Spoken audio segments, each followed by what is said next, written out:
I think it's the same story as in December. It is something of a few anonymous players, and how can you defend yourself against a lie? I've decided to read out one comment that I received. It is from the Netherlands. It's from Vera Pauw. She is the key person who wrote about all the abuse in gymnastics, and she sent me this yesterday. I've translated it and I've asked her if I could use it. I don't put my hands in the fire for anyone, but for you and your pedagogically responsible interaction with players, I do that 100%. I know from so many players how important you are or have been for them inside out and outside the pitch. You go beyond everything to choose the best for a person. Everyone can learn something from that. You can't defend yourself against a lie. And that's all I want to say. We are going to a World Cup. We have done phenomenally with this team, and we have never been able to do that if our bond with each other would have been so strong and so positive.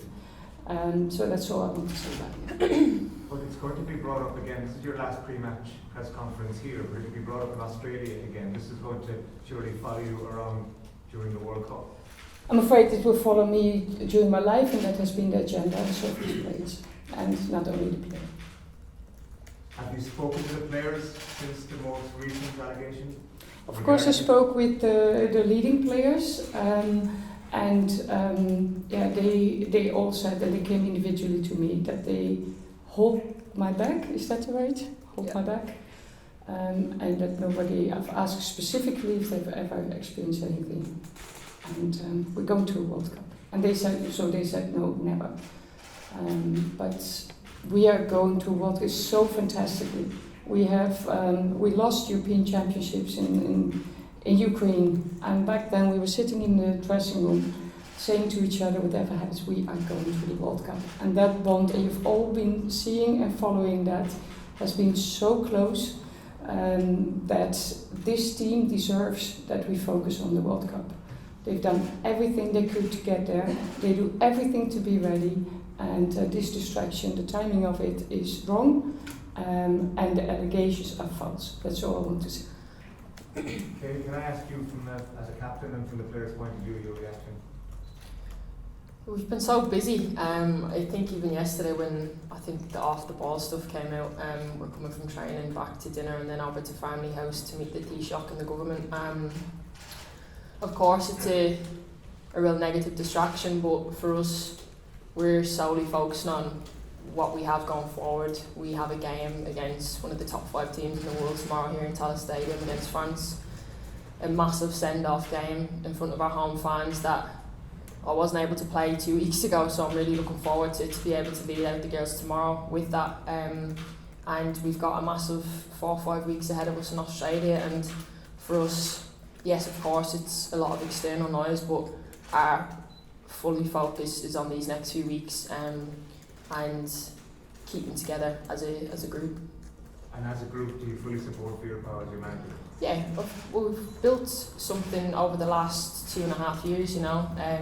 We've worked really hard together to contain the culture we have within the group in terms of, on and off the pitch. We've had highs and we've had lows over the last few years. And our jobs as staff and as players is to put in high quality performances for our country, and that's what we'll be looking to do for the next few weeks. Hi Vera. I understand you not wanting to talk about these new allegations, but I understand it was you yourself who went to The Athletic to talk about this again after it was brought up at the end of last year. So what was the message that you were trying to put out there? I have said it's time that the double standards are looked into. 226 coaches having perceived the same thing. That is what I said. What do you mean by that?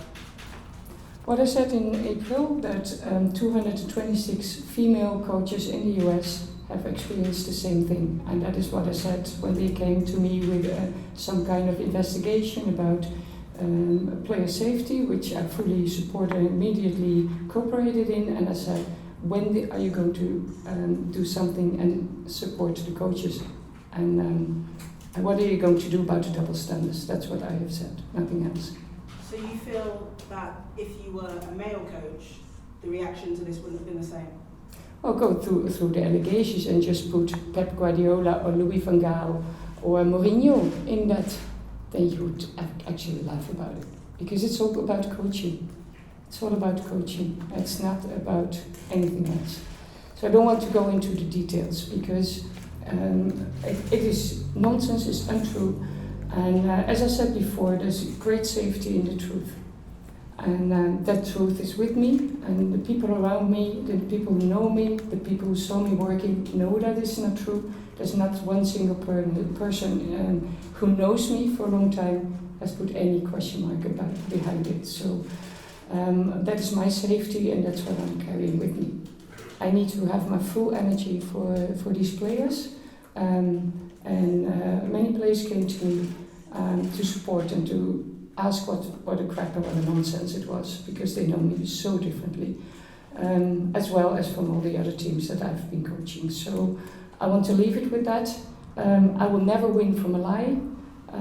That is clear now. Whatever you do, you don't win from a lie, and I have to live with it and carry it with me the rest of my life, I'm afraid. Katie, Jess? how do you feel about these allegations and the fact that it's come up now just 2 weeks before that opening game against Australia? Yeah, like I mentioned to Tony, the timing, of course, isn't great. We've obviously went through it back in December, and obviously it's something we've spoken about, but ultimately, like, we've got a game tomorrow, so our sole focus has to be fine-tuned in on that. The timing of the release of the article is, like I said, it is what it is, but it's obviously frustrating because this is such a massive time in Ireland for women's football, and it's frustrating to see that we can't be here talking about our massive send-off game tomorrow, and the fact we're heading to our first major tournament, and I will touch on that, but of course it takes the sting out of it from the team's point of view. And would you say that you speak for the whole team, all 23, they're happy with Vera Pauw's answer to those allegations? I can't answer for each and every player. Of course, Vera has a style of management that we're used to now over the last 2 years. It's something we've worked together. We've argued with each other, of course. Like, you're never going to get on 100% with your manager at times. She pushes me and I push her. So, in my opinion, and from my personal relationship with Vera, of course, we've clashed many a times. But we're always professional enough to make sure we are fully focused for the team. And we know both of our hearts are in the right place in terms of wanting what's best for the Ireland women's national team going forward. And again, of course, the article timing is not great, but our full focus will be France tomorrow, and then going into Colombia next week, and then obviously kicking off our first ever World Cup. And France, like you said, one of the top 5 nations in the world. What are you expecting from them? I mean, what an exciting game, right? It's massive to have France coming to town in front of our home fans, young girls coming, young boys coming to cheer us on, to see one of the best teams in the world. I definitely think they're going to be right up there in terms of World Cup favourites. The talent they have and the depth they have in their squad, and I think the flow they have right now, to Henry Renard coming back in and taking over, is something really that's exciting for them.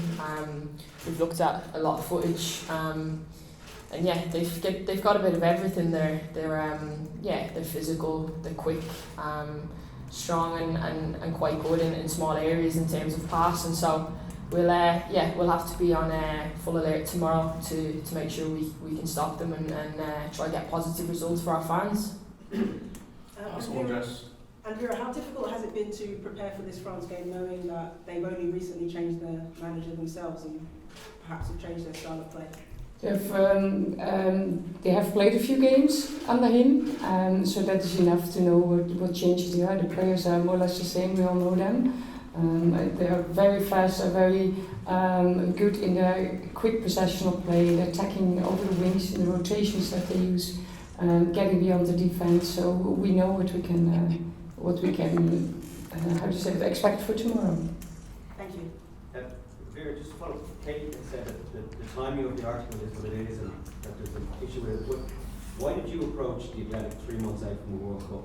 I did to not. reopen this? I did not approach. They approached me with a survey. So I said, and I immediately sent it back, and I said, and when are you going to take charge or take responsibility over the double standards for female coaches? Do you think the media outlet wouldn't follow up an international coach asking them to investigate a story?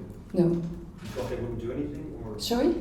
you approached you asked the Athletic to reopen the story? No, I did not. I asked, when are you going to do something about the double standards for female coaches instead of only the players? Okay, but they have done that, correct? Sorry? They did that. They've addressed you asked them to address No, double because standards. no, they did not. They did not. So what's your opinion of the Athletic article that was published this week?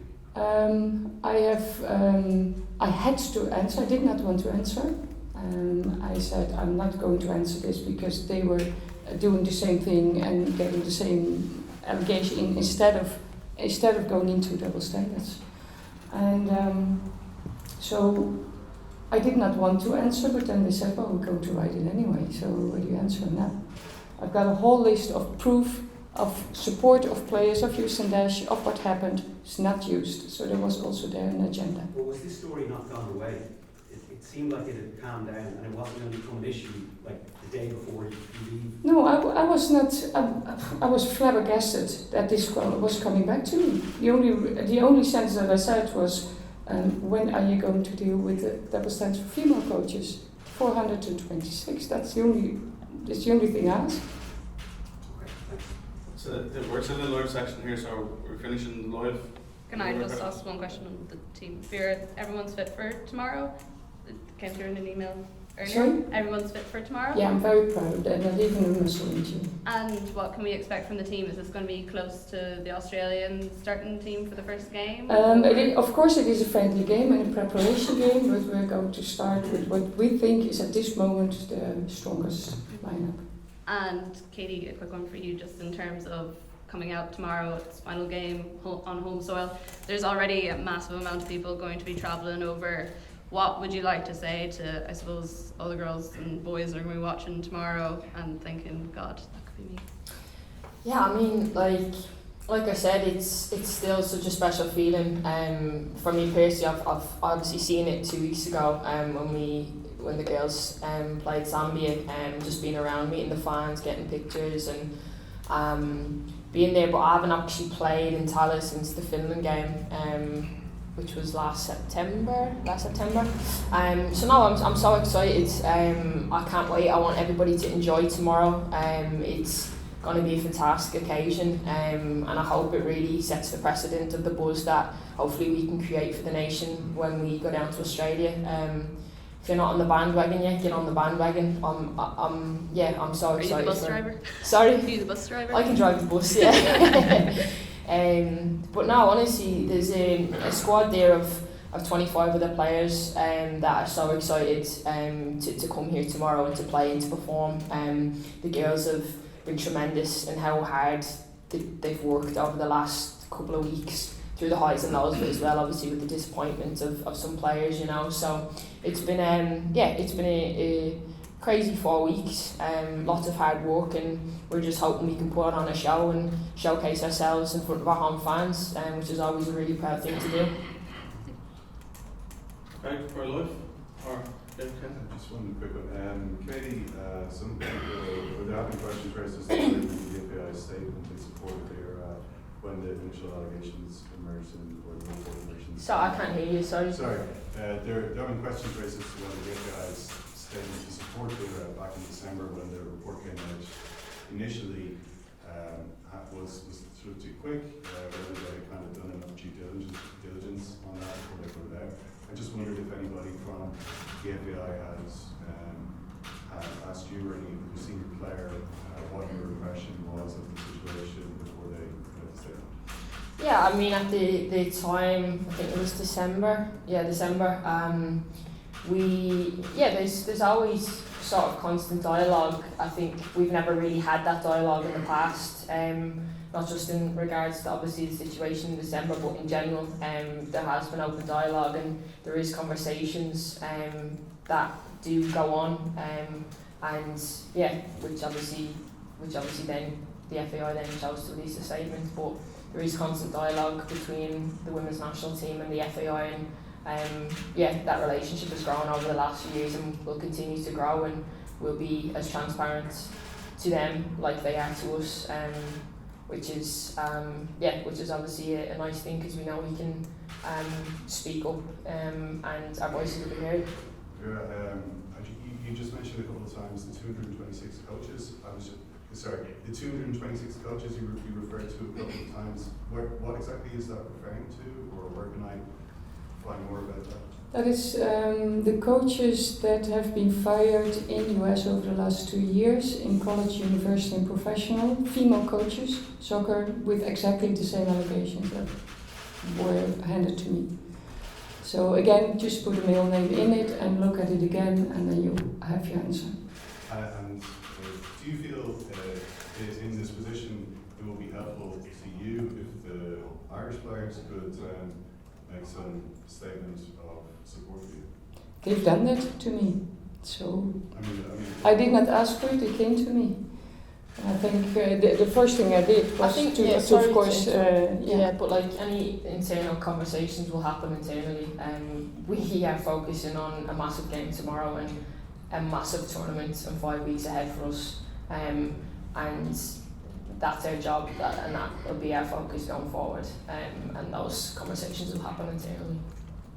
Katie, just I have asked literally, did you experience ever one moment, and please ask also if you need to others, one moment that you felt uncomfortable with the way that I'm coaching? And they say, no, you're direct, but it's clear, it's honest, and no, never. That's the senior players, including Katie. So if that's said to me, then yeah. Because I hesitate also if I read that, I'm thinking, so therefore I don't want to go into those details, because it is such an incredible nonsense. Taking the pills and that is abuse. Taking the pills and that is abuse. I'm sorry. That's could be the worry, Katie, that there, somebody like you can deal with a manager who's got kind of a style which maybe people in other countries mightn't get. But there might be quiet players maybe in the squad who are staying quiet, and then something comes out in a couple of months, I didn't like that. And it could be a player who's dropped, or a player who just feels in themselves a bit inhibited and doesn't.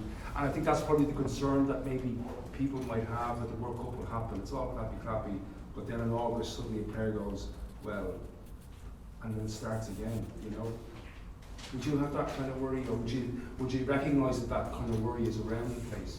Yeah, of course. Like, it's my job, and as captain, I'm responsible to, as the leaders in the group. Obviously, it's not just myself. We've got fantastic, experienced internationals that, of course, monitor the overall environment and atmosphere of the group. And I mean, you see tonight when we go out to train, we're all in a good place, and we're ready to perform tomorrow. I know what you're saying, but also I can't predict what's going to happen in the future. I've got a group of 25 teammates and a fantastic backroom staff that are fully focused on what we've got to do and to concentrate on in these next few weeks, going to our first ever major tournament. And of course it's frustrating that we even have to be talking about this. Vera, just quickly on the contract, I mean, you said you were talking a couple of weeks ago, but the FAI aren't adding anything to that. Has this affected all that, or where is that? Because it seems to just come to a halt. There's no... That is something that you need to ask the FAI. I've said what I had to say about it, and that's... You're still hopeful? I'm not hopeful is as if I'm begging or something. I said that I'm happy in Ireland, that Ireland has embraced me, and that I feel very, very comfortable here.